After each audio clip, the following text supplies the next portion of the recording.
Audio book Glimpses of Self-Realization, Volume 1, Chapter 22.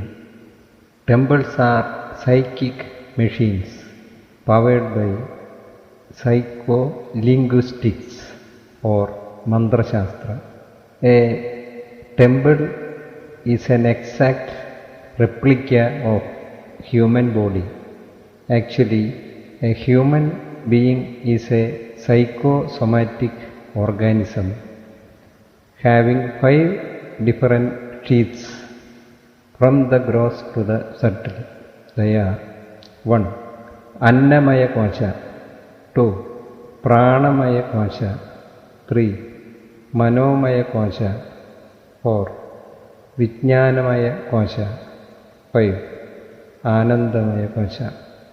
A temple consists of corresponding structures and they are 1. Pragara, 2. Bahyahara, 3. Madhyahara, 4. Andhahara, 5. Sri Kovil.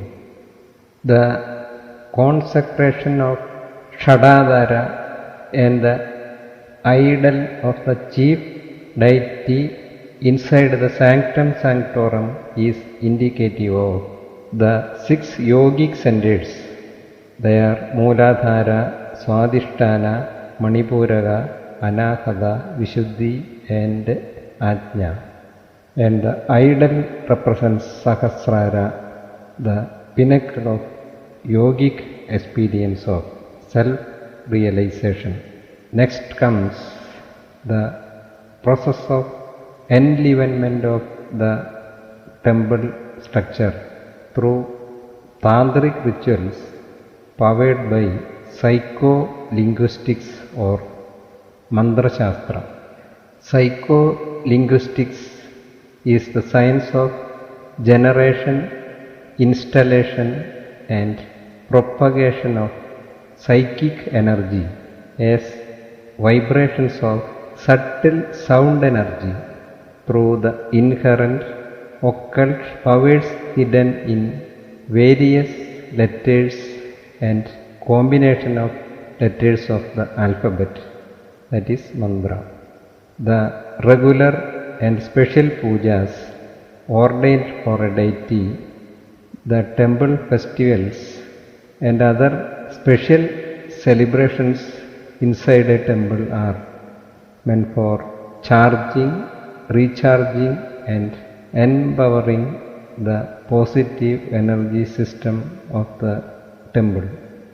An average man of the world who is ignorant of various Vedic and Tantric disciplines meant for self-realization can very easily get the whole advantage without ever going through them by simply visiting the local village temple. The sympathetic resonance of 2 identically tuned stringed musical instruments kept close to each other when only one instrument is played is applicable here. Just like a magnet which induces magnetism in an iron rod, a powerful temple can harmonize the subtle energy system of an individual who visits the temple. Our temples are great reservoirs of abundant subtle positive energy system, influencing not only the visitors but also the vicinity as well. These temples are wonderful psychic machines powered by the principles of psycholinguistics or Mantra Shastra, meant for harmonizing the gross and subtle energy systems of our body, finally leading to self-realization and Sahaja Samadhi or peace inherent.